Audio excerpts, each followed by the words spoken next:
கன்னி தெய்வம் துணை. கன்னி தெய்வத்தை வழிபடக்கூடிய கன்னி தெய்வங்களின் குடும்ப உறவுகளாகிய அன்பு உறவுகள் அனைவருக்கும் என்னுடைய நெஞ்சார்ந்த வணக்கங்களை தெரிவித்துக் கொள்கிறேன். நேரடியாக கேள்வி பதிலுக்குள் செல்வோம்.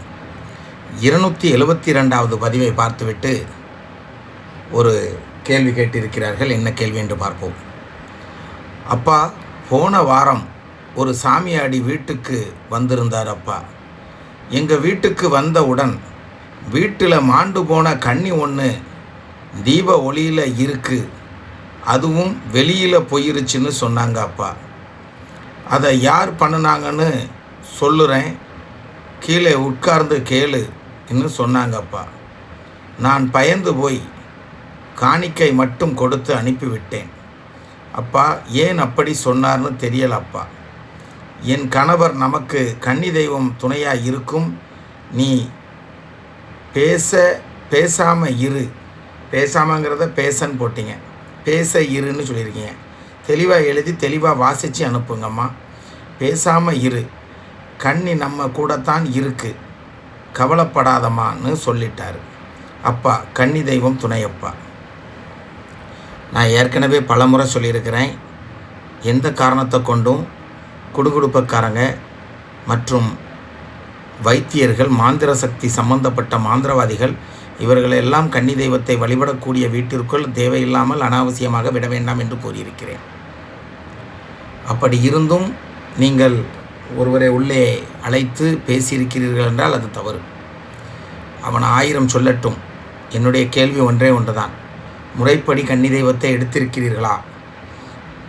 அப்படி எடுத்திருந்தால் அந்த தெய்வத்திடம் மண்டியிட்டு இனி இப்படி ஒரு தேவையில்லாத நபர்களை எல்லாம் வீட்டிற்குள் விடமாட்டேன் என்று வணங்கிவிட்டு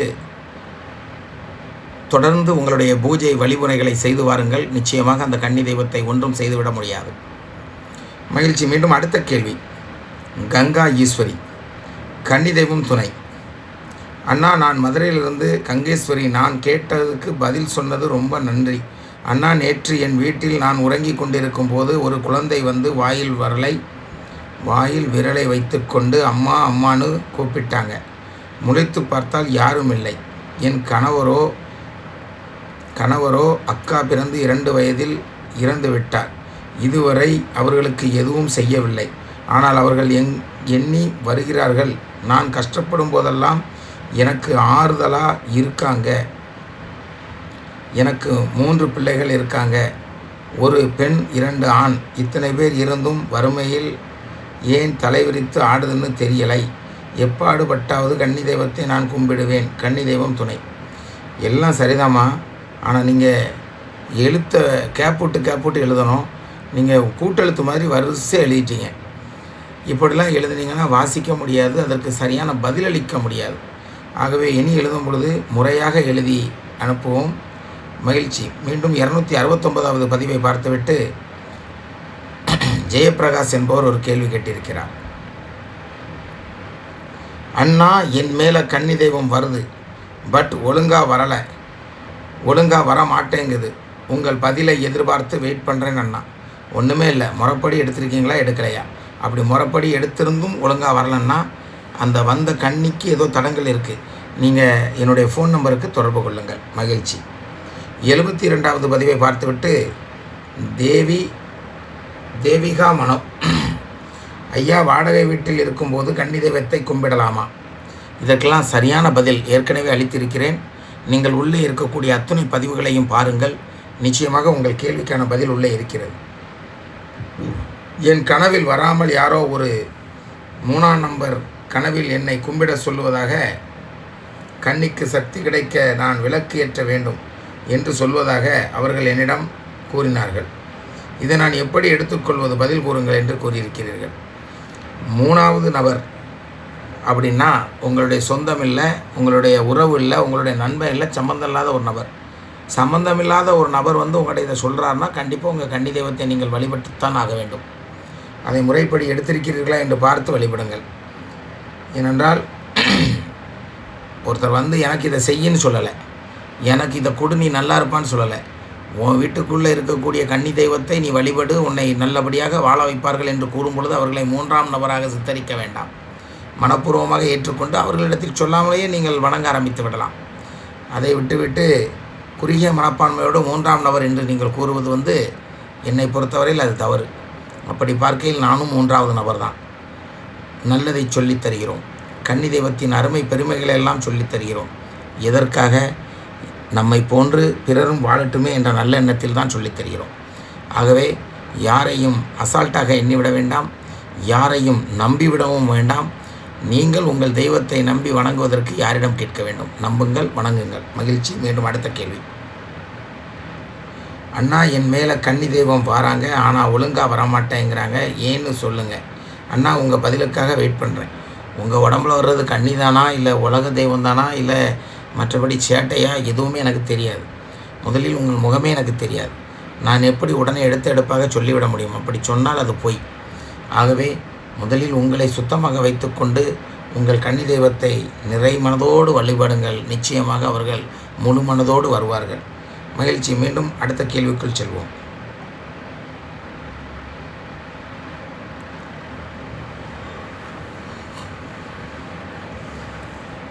அடுத்த கேள்வி. சாமின்றோ, எனக்கு ஒரு சந்தேகம்.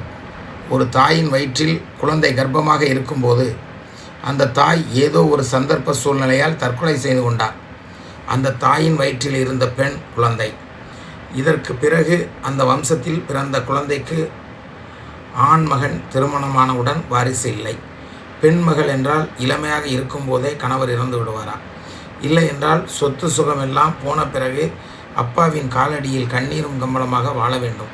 இல்லை, குழந்தை இல்லாமல் புகுந்த வீட்டில் ஓரமாக மூளை முடுக்குகளில் கண்ணீர் சிந்தியபடி பலரிடமும் ஏச்சும் பேச்சும் கேட்டுக்கொண்டு இருக்க வேண்டும். இதுதான் தலையெழுத்து என்று வாழ இந்த நிலை 5 தலைமுறையாக இருக்கிறது. அந்த தாயின் வயிற்றில் இருந்த பெண் குழந்தை என்று சொல்லியிருக்காங்க. அப்போது அதுவும் கன்னி தெய்வமா? நிச்சயமாக அது கன்னி தெய்வம். உங்கள் வம்சத்தை பாதுகாக்க வேண்டும் என்று நீங்கள் விரும்பினால் அந்த கன்னி தெய்வத்தை முறைப்படி உங்கள் வீட்டிற்குள் எடுத்து வழிபடுங்கள்.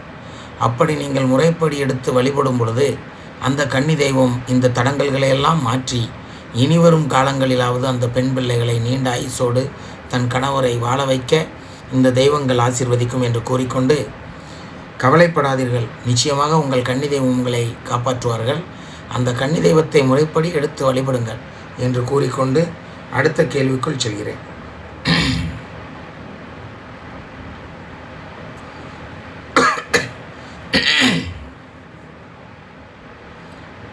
அண்ணே வணக்கம். காலன் போக்கு விட்டு எடுக்கிறதுன்னு சொன்னால் ஒன்றும் புரியலை. அதை கொஞ்சம் தெளிவாக சொல்லுங்க அண்ணே. ரொம்ப நன்றிங்க அண்ணே என்று ஒருவர் கூறியிருக்கிறார். ஐயா, காலன் போக்கு என்றால் என்ன என்று தனியாக ஒரு பதிவை போட்டிருக்கிறேன். நீங்கள் 22வது பதிவை பார்த்துவிட்டு என்னிடம் இந்த கேள்வியை கேட்டுக்கொண்டிருக்கிறீர்கள். தயவு கூர்ந்து அனைத்து பதிவுகளையும் பாருங்கள், அனைத்து பதிவுகளையும் கேளுங்கள். உங்களுக்கு இங்கே நிறைய புதிதான கேள்விகளுக்கெல்லாம் பதில்கள் உள்ளே இருக்கிறது. மீண்டும் 271வது பதிவை பார்த்துவிட்டு தேவிகா மனோ, ஐயா தங்களை தொடர்பு கொள்ள ஃபோன் நம்பர் கிடைக்குமா?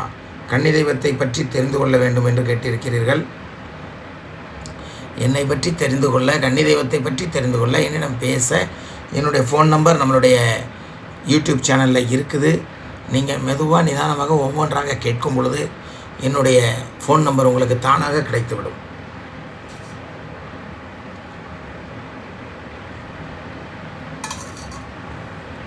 மீண்டும் அடுத்த கேள்விக்குள் செல்வோம். ஐயா, கன்னி தெய்வ பதிவுகள் அனைத்தும் பார்த்து உங்களிடம் ஒரு ரிக்வெஸ்டா, நிறைய பேருக்கு பொருளாதார நெருக்கடி இருக்கிறது. இதை சரி செய்ய கூடுதலாக கன்னி தெய்வத்தை எப்படி வழிபடணும் கூறுங்கள் ஐயா. நிறைய நபர்களுக்கு பிரயோஜனமாக இருக்கும். தவறாக இருந்தால் மன்னிக்கவும் ஐயா என்று கூறியிருக்கிறார்கள். முதல்ல நாம் ஒரு விஷயத்தை தெரிஞ்சுக்கணும். இது சினிமா இல்லை, ஒரு பாட்டிலேயே கோடீஸ்வரராகிறதுக்கு. இது நிஜ வாழ்க்கை. இந்த நிஜ வாழ்க்கையில் முதலில் நீங்கள் கன்னி தெய்வத்தை எவ்வாறு வழிபடுகிறீர்கள், கன்னி தெய்வத்தை எந்த அளவிற்கு நம்புகிறீர்கள், கன்னி தெய்வம் சொன்னதை எந்த அளவுக்கு நிறைவேற்றுகிறீர்கள், இதையெல்லாம் பார்த்துத்தான் உங்கள் வாழ்வு எப்படி இருக்க வேண்டும் என்று அந்த கன்னி தெய்வம் முடிவெடுப்பார்கள். ஆகவே நம்பிக்கையோடு வணங்குங்கள். பொருளாதாரத்தை சரி செய்ய அந்த தெய்வம் முடிவெடுக்கட்டும். மனிதன் நீங்களோ நானோ முடிவெடுத்து ஒன்றும் நடக்கப் போவதில்லை. உங்கள் வீட்டில் முறைப்படி எடுத்து வணங்கக்கூடிய அந்த கன்னி தெய்வம் நினைத்தால் உங்கள் பொருளாதாரம் என்ன, பொருள் பொன் அனைத்தும் உங்களை தேடி வரும். மகிழ்ச்சி. மீண்டும் அடுத்ததொரு கேள்வி. கலாவதி ராவணன், கன்னி தெய்வம் துணை. உண்மையில் பதியில் வைக்கும் நீர் அதீத வாசனையுடன் தான் உள்ளது அண்ணா, இதை நானும் உணர்ந்திருக்கிறேன் என்று கூறுகிறார். நிச்சயமாக இது எந்த வீட்டு பதியாக இருந்தாலும் அந்த வீட்டு கன்னி தெய்வத்தின் அந்த பதி தண்ணீரானது தீர்த்தமாக மாறுகிறது. நிச்சயமாக வாசனை மாறும். நிச்சயமாக அந்த தண்ணி நோயை தீர்க்கும் என்று கூறிக்கொண்டு அடுத்த கேள்விக்குள் செல்கிறேன். எனது பெயர் ராம்குமார், திருச்சி என்று அனுப்பியிருக்கிறார்கள். ஐயா வணக்கம், நான் உங்கள் கன்னி தெய்வம் பற்றி பதிவு பார்த்தேன். உங்கள் கன்னி தெய்வம் இல்லை ஐயா, நம் கன்னி தெய்வம் பற்றிய பதிவு பார்த்தேன் என்று கூறுங்கள். எனக்கு பயனாக இருந்தது ஐயா. எனக்கு ஒரு கேள்வி. எனது மூத்த மகள் வயது 9 வருடங்கள் 8 மாதத்தில் சென்ற வாரம் மே 10ஆம் தேதியில் உடல்நிலை சரியில்லாத காரணத்தினால் இறந்துவிட்டார். அவர் வளர்ந்தது மற்றும் இறந்தது எனது அத்தை மாமனார் வீட்டில்தான். எனது மகளை அடக்கம் செய்தது எனது சொந்த ஊரில். எனவே ஐயா, முறைப்படி எப்படி நான் கன்னி தெய்வமாக எடுத்து வணங்க வேண்டும்? என் மீது மிகவும் அன்பாக இருப்பாள். நான் எனது மகள் நினைவாக கோயில் கட்டி வணங்க ஆசைப்படுகிறேன். கட்டலாமா? சிலர் கட்டக்கூடாது என்று கூறுவது சரியா? மேலும் என் வீட்டிற்கு கன்னி தெய்வமாக வர வேண்டும், நான் என்ன செய்ய வேண்டும்? மேலும் என் மகள் இறந்ததிலிருந்து என் கனவில் வரவில்லை, என்ன காரணம்? ஐயா, ஏதேனும் என் மீது குற்றம் உள்ளதா? எனக்கு மனம் கஷ்டமாக உள்ளது, நான் என்ன செய்ய வேண்டும் என்று கூறுங்கள் ஐயா. உடனடியாக உங்களை நேரடியாக சந்திக்கவும் விரும்புகிறேன். உங்கள் முகவரி மற்றும் ஃபோன் நம்பர் தெரியப்படுத்தவும் ஐயா என்று கேட்டிருக்கிறீர்கள். எம்மா, தாராளமாக கோயில் கட்டி கும்பிடலாம். ஆனால் இதுக்கு கோயில் தேவையில்ல. நம் வீட்டிற்குள்ளேயே கன்னி திசையில் வைத்து, அதாவது தென்மேற்கு திசையில் வைத்து வழிபட வேண்டும். இதுக்காக நீங்கள் தனியாக ஒரு 10 லட்ச ரூபா செலவு பண்ணி கோயில் கட்டணுங்கிற அவசியம்லாம் கிடையாது. உங்கள் வீடே கோயில், உங்கள் வீடே வீடு என்பதை நீங்கள் அறிந்து கொள்ளுங்கள். அந்த கன்னி தெய்வத்திற்கு உங்கள் வீடு தான் கோயில் என்பதை உணர்ந்து கொண்டு அந்த வீட்டிற்குள்ளே வைத்து வழிபடுங்கள். அது மட்டுமல்ல, கன்னி தெய்வத்தை முறைப்படி எடுத்து வழிபடுங்கள். உங்கள் குழந்தை கன்னி தெய்வம்தான். ஏனென்றால் 9 வயது தான் சொல்கிறீங்க. நிச்சயமாக அவள் வயதுக்கு வந்திருக்க மாட்டாள். ஆகவே அவள் முழு கன்னி தெய்வம். அவளை முறைப்படி எடுத்து முறைப்படி வணங்குங்கள். உங்களுக்கு எல்லா நல்லதும் நடக்கட்டும் என்று கூறிக்கொண்டு, என்னுடைய ஃபோன் நம்பர் கேட்டிருக்கீங்க. ஒன்றும் கஷ்டம் கிடையாது. என்னுடைய ஃபோன் நம்பர் உள்ளே இருக்குது. ஒவ்வொரு பதிவாக வரிசையாக ஒன்றன் பின் ஒன்றாக 1, 2, 3, 4 என்று ஒரு 30 பதிவு வரை பாருங்கள். அந்த 30 பதிவுக்குள்ளாக உள்ளே என்னுடைய ஃபோன் நம்பர் இருக்கிறது என்பதை கூறிக்கொண்டு மீண்டும் அடுத்த கேள்விக்குள் செல்கிறேன். 53வது பதிவை பார்த்துவிட்டு சுந்தர்ராஜ், எங்களுடைய வீட்டில் கன்னி தெய்வம் வெளியே நிற்குதுன்னு சொல்லுறாங்க. வீட்டுக்குள்ளே வர வைப்பது எப்படி? எந்த மாதம் கன்னி தெய்வத்துக்கு வச்சு கொடுப்பது? தெளிவுபடுத்துங்கள் ஐயா என்று கேட்டிருக்கிறார். சுந்தர்ராஜ் அவர்களே, இப்பொழுதுதான் சொன்னேன் கன்னி தெய்வத்தை முறைப்படி எடுத்து வழிபடுங்கள் என்று. இப்பொழுது ஒரு சகோதரிக்கு சொன்னேன், இப்பொழுது உங்களுக்கு சொல்கிறேன். நீங்கள் இந்த ஆடியோவை முழுவதுமாக கேட்கும் பொழுது உங்களுக்கே தெரிந்துவிடும் இதை எப்படி வழிபட வேண்டும் என்று. மகிழ்ச்சி சுந்தர்ராஜ், நீண்ட ஆயுசோடு நீங்கள் வாழ வேண்டும், செல்வ செழிப்போடு நீங்கள் வாழ வேண்டும், குடும்பத்தோடு பிள்ளைகளோடு நீங்கள் வாழ வேண்டும் என்று கூறிக்கொண்டு அடுத்த ஒரு கேள்விக்குள் செல்கிறேன். அதற்கு முன்பாக உங்களுக்கு உங்களுடைய கன்னி தெய்வத்தை முறைப்படி எடுத்து வழிபட சொந்த வீடு இருக்கிறதா என்பதை கேட்டிருக்கிறேன். சொந்த வீடு இருக்கிறது என்றால் முறைப்படி எடுத்து வணங்குங்கள். மகிழ்ச்சி. மீண்டும் அடுத்த கேள்வி. பாஸ்கரன், நீங்கள் சொல்லுவது அனைத்தும் 100% உண்மை அண்ணா. நான் அதை உணர்வுபூர்வமாக எங்கள் வீட்டில் கன்னியம்மா வருவதை உணர்கிறேன். அண்ணா, உங்கள் வீடியோ எப்போ வரும் என்று எதிர்பார்த்து கொண்டிருக்கிறேன். அண்ணா, கன்னி தெய்வமே துணை, எங்கள் வீட்டு கன்னியம்மாவை முறைப்படி எடுத்து தாருங்கள் அண்ணா, ப்ளீஸ் அண்ணா என்று கேட்டிருக்கிறார் பாஸ்கரன் அவர்கள். பாஸ்கரன் அவர்களே, என்னுடைய செல்ஃபோன் நம்பரில் என்னை தொடர்பு கொள்ளுங்கள். இயன்றவரை நான் உங்களுக்கு ஆல்ரெடி செய்து தருகிறேன். அப்படி இல்லை என்றால் உங்கள் ஊரில் ஏதாவது தெரிந்தவர்கள் இருந்தால் அவர்களை வைத்து அந்த கன்னி தெய்வத்தை எடுத்து வழிபடுங்கள் என்று கூறிக்கொண்டு மீண்டும் அடுத்த ஒரு கேள்விக்குள் செல்கிறேன். சுப்பிரமணியன் பாலா என்பவர் ஒரு கேள்வி கேட்டிருக்கிறார்கள். என்ன கேள்வி என்று பார்ப்போம். கன்னி தெய்வம் துணை, கன்னி தெய்வம் துணை, கன்னி தெய்வமே துணை. ரூபணி சாலை சலத்தைகள் ஆசீர்வாதத்துடன் மதுரை பாலன். அண்ணா, என் உடன் பிறந்த சகோதரி சிறு வயதில் கன்னி தெய்வமாகிவிட்டார்கள். வருடங்கள் 65 தாண்டிவிட்டது. அன்று முதல் பெரியவர்கள் யாரும் கன்னி வழிபாடு முறைகளை சொல்லித்தரவில்லை. தங்கள் சேனல்களை பார்த்த பின்புதான் அதன் மகத்துவம் அறிய முடிந்தது. தங்கள் பதிவுகள் அனைத்தும் பார்த்து விட்டேன். இன்னும் பார்த்து கொண்டு தான் இருக்கிறேன். தங்கள் செல் நம்பர், முகவரி, கேள்வி பதில் கேட்டிருந்தேன். ஆனால் தங்கள் பதிவில் கண்டு கொண்டேன். ஆடி 25 சனிக்கிழமை தீபமேற்றி வழிபட நினைத்துள்ளேன். அதனால் அதற்கு முன்பாக வழிபாட்டுக்குரிய பொருட்கள், பட்டுப்பாவடை சட்டை சகிதம் தங்களிடம் வாங்க ரூபினி சலைசால் அத்தைகள் ஆசீர்வாதத்தோடு இல்லம் வர ஆசைப்படுகிறேன், அனுமதி கொடுங்கள், கன்னி தெய்வம் துணை, கன்னி தெய்வம் துணை என்று சுப்பிரமணியன் பேசியிருக்கிறார். மகிழ்ச்சி சுப்பிரமணியன், எல்லாம் நிறைவாக நடைபெறும் மகிழ்ச்சி. நீங்கள் சங்கரங்கோயில் சுப்பிரமணியன் இல்லைல்ல, சங்கரங்கோயில் பாலசுப்பிரமணியன். பாலசுப்பிரமணியனா பாலமுருகனா? ஓ, அவர் வேறு. அவர் வீட்டில் கன்னி இன்னைக்கு நல்லபடியாக எடுத்தாச்சு. நேற்று சிறப்பாக கன்னிதெய்வம் உள்ளே வந்திருப்பார்கள் என்று நம்புகிறேன். விரைவில் அங்கே சென்று கன்னிதெய்வம் வந்திருக்கிறார்களா என்பதையும் பார்ப்பேன். மகிழ்ச்சி. 274வது பதிவை பார்த்துவிட்டு தமிழ் என்பவர் ஒரு கேள்வி கேட்டிருக்கிறார். தாங்கள் ஒவ்வொரு பதிவையும் கேட்க கேட்க கன்னிதெய்வத்தை எப்படியாவது முறைப்படி எடுத்து வழிபட வேண்டும் என்ற ஏக்கமாக உள்ளது என்று கூறியிருக்கிறார். அது ஏக்கம் அல்ல, அதுதான் நீதி. ஒரு கன்னிதெய்வத்தை வழிபடுவது பெரிதல்ல, முறையாக எடுத்து வழிபடுகிறோமா என்பதுதான் பெரிது. எடுத்து வழிபட்டு வாழ்வில் எல்லா வளத்தையும் பெற்று வாழுங்கள் என்று கூறிக்கொண்டு மீண்டும் அடுத்த கேள்விக்குள் செல்கிறேன்.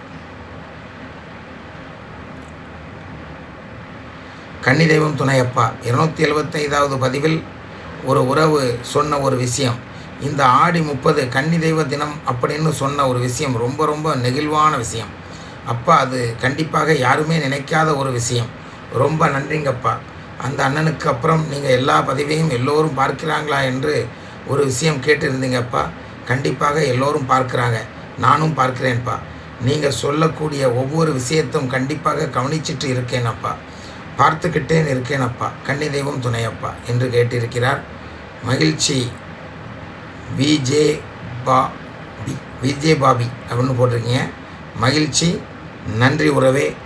மீண்டும் உங்களை போன்ற உறவுகள் கன்னி தெய்வத்தை நம்பி வழிபடுவதனால்தான் நான் இங்கே பதிவுகள் செய்ய 2 நாளைக்கு ஒரு முறையாவது வந்து விடுகிறேன்.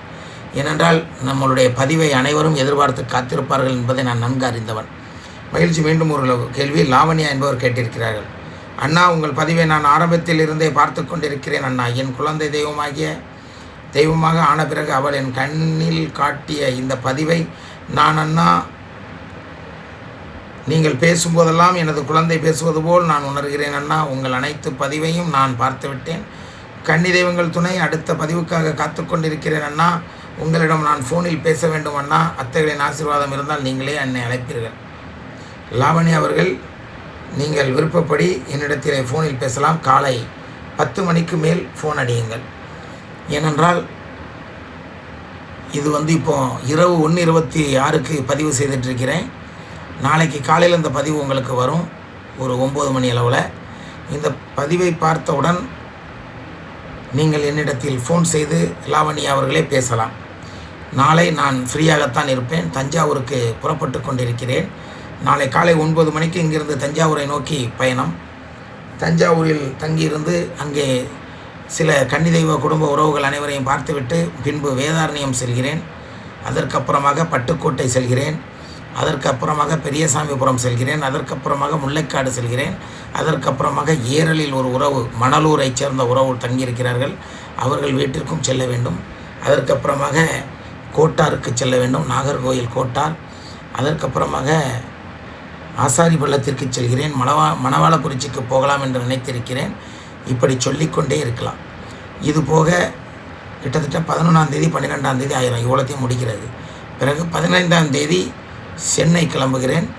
சென்னையில் கன்னி தெய்வ வழிபாடை பற்றி ஒரு குடும்பத்திற்கு எடுத்துரைத்து அவர்களை எடுத்து வழிபட வைக்கிறேன். மீண்டும் சென்னையிலிருந்து புறப்படும் பொழுது ஒரு 17ஆம் தேதி ஆகிவிடும். 18ஆம் தேதி திண்டுக்கல்லில் ஒரு வீட்டில் கன்னி தெய்வத்தை எடுத்து வணங்க இருக்கிறார்கள், அவர்களது இல்லத்திற்கும் செல்கிறேன். இப்படி பல ஊர்களுக்கும் செல்ல இருப்பதனால் வருகின்ற 18, 20ஆம் தேதி வரை நான் மிகவும் பிஸியாக இருக்கிறேன் கன்னி தெய்வத்திற்காக என்று கூறிக்கொள்கிறேன். ஆனாலும் கூட நீங்கள் தாராளமாக எனக்கு ஃபோன் செய்து பேசலாம் லாவண்யா அவர்களே. நாளை காலை 10 மணி அளவுக்கு ஃபோன் பண்ணி பேசலாம். இந்த பதிவை பார்த்தோன்னே நீங்கள் ஃபோன் போடலாம். மகிழ்ச்சி. மீண்டும் அடுத்ததொரு பதிவு நல்லதொரு பதிவாக அருமையான முறையில் உங்களுக்கு நான் பதிவு செய்ய இருக்கிறேன். அதுவரை உங்களிடமிருந்து விடைபெற்று மீண்டும் அடுத்த பதிவில் சந்திப்போம் என்று கூறிக்கொண்டு விடைபெறுகிறேன். அதற்கு முன்பாக ஒரு சின்ன கருத்து, தயவு கூர்ந்து இங்கே பயணம் செய்யக்கூடிய உறவுகள் அனைவரும் அனைத்து பதிவுகளையும் முழுமையாக பார்த்து விடுங்கள். எந்த பதிவையும் நகர்த்தி விட்டு விடாதீர்கள் என்பதை தாழ்மையுடன் கூறிக்கொண்டு உங்கள் அனைவரிடமிருந்து அன்போடு விடைபெறுகிறேன். நன்றி, வணக்கம். கன்னி தெய்வம் துணை. கன்னி தெய்வம் துணை. கன்னி தெய்வம் துணை, கன்னி தெய்வமே துணை.